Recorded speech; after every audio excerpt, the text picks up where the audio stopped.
పెట్టి వెళ్ళిపోతారు. అదే నా సినిమా అంతా. దిల్రాజు గారు ఏం చూసి సినిమా కొన్న 120 కోట్లు పెట్టి నాకు అర్థం అవ్వలేదు. కేజీఎఫ్ లాగా ఉంటుంది, కేజీఎఫ్ లాగా లేదన్న సినిమా. కేజీఎఫ్ కన్నా దాంట్లో ఒక బాగుంది కూడా సినిమా లేదు అంతే. సినిమా ఏదైనా ఉందంటే మాత్రం ఈ టాక్సీకి మాత్రమే. ఈ సినిమా మాత్రం అటర్ ప్లాప్ మూవీ, ఏం బాగోలేదు సినిమాకి.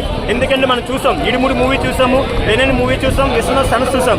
ఎలా బ్లాక్ బస్ట్ 2020 తెలుగు ఇండస్ట్రీలో పడ్డాయి తెలుసు కదా. నిజంగా ఈ సినిమా బ్లాక్ బస్ట్ పడుతుంది అనుకున్నాను నేను. నిజంగా మరో ఇట్టు పడుతుంది ఎస్ గారికి, మరొక కేజీఎఫ్ తర్వాత మరో బ్లాక్ బస్ట్ పడుతుంది అనుకున్నాను.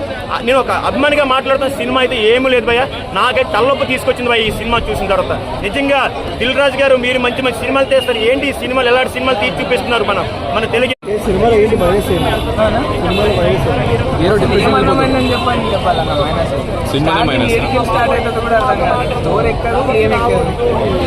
పోతుందంటే పోతుంది అంతే. అంటే నెక్స్ట్ కెరియర్ లో డిజాస్టర్ అనుకోవచ్చా? చాలా పెద్ద ఓపెన్ గా ఇప్పుడు టికెట్ రేట్లు పెంచారన్నారు. వర్తేనా టికెట్ రేట్ ఏదో ఆ డైరెక్టర్ తనకున్న ఫ్యాంటసీలన్నీ పెట్టేస్తున్నారు.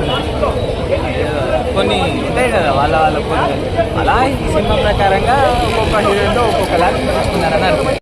లేదు రొమాన్సా సగం సగం. మీరు ఏదో అడల్టరేటెడ్ సినిమా తీసి full action high octane full adult romance అనుకుని సినిమా తీసేమో చూపిద్దాం అనుకున్నారేమో కానీ ఏం లేదు అక్కడ సినిమా. ఐదుగురు హీరోయిన్లతో ఏం చూపించారన్న, ఏం చూపించలేదు. అదే కదా మా బాధ కూడా. కొన్ని ఏమైనా చూద్దాం అనుకుంటే మేము ఇంట్లో VPN ఆన్ చేసుకుంటే మాకు ఇంకా క్లియర్ కనిపిస్తుంది కదా జనాలకి ఫ్రీగా. అది కూడా అది మా బాధ. బేసిక్ ట్రైలర్ లో గన్స్ ఎలివేషన్స్ గట్టిగా ఇచ్చారు మరి. అదే అంటున్నా, ట్రైలర్ లో ఏదే అన్న 5 నిమిషాలు ట్రైలర్ ఉంటుందా అన్న ఏడన్నా. సినిమాలో బేసిక్ గా ఏమేమి ఉన్నాయో ఎక్కడెక్కడ ఉన్నాయో అన్ని కలిపి ట్రైలర్ లో పడేశారు జనాలకు కొంచెం ఊపు తెప్పిద్దాం అని చెప్పి.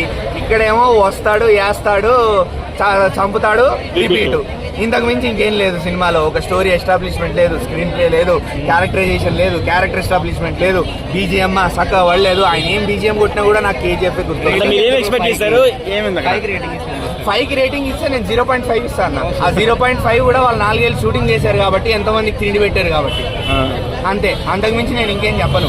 ఏం ఎక్స్పెక్ట్ చేశాను అంటే అన్న అట్లీస్ట్ ఇట్లాంటి సినిమాలు మీరు హై బడ్జెట్ మూవీస్ అని చెప్తున్నారు, మంచి యాక్షన్ ఓరియంటెడ్ మూవీ, మంచి రొమాంటిక్ మూవీ అన్నప్పుడు నేను కొంచెం ఒక స్టోరీతో పాటు యాక్షన్ అలా ముందుకెళ్తే, ఇప్పుడు మన ఓజీ చూడండి యాక్షన్ ఓరియంటెడ్ అంటే యాక్షన్ ఓరియంటెడ్ స్టోరీతో పాటు అలా ముందుకెళ్తుంది. ఇలా ఉండాలి. పోనీ KGF చూసుకోండి, యాక్షన్తో పాటు స్టోరీ అలా ముందుకెళ్తారు. 2 పాటలు చూడగలిగాం, జనాలు భరించగలిగారు. దాన్ని భరించగలగలేదు, ఎంజాయ్ చేశారు. దీన్ని భరించలేం కూడా. ఫైనల్ గా యష్ ఫ్యాన్స్ కి ఏం చెప్తారు? యష్ ఫ్యాన్స్ గా నేను ఒకటే చెప్తా, జర మీ అన్నకి చెప్పుర్రి ఆ KGF దాంట్లోకి వెళ్ళి బయటికి రమ్మని చెప్పి. ఆయన అదే అనుకుని ఆయన అదే చేస్తుండు, అవే ఎక్స్ప్రెషన్లు, అవే యాక్టింగ్. ఆయన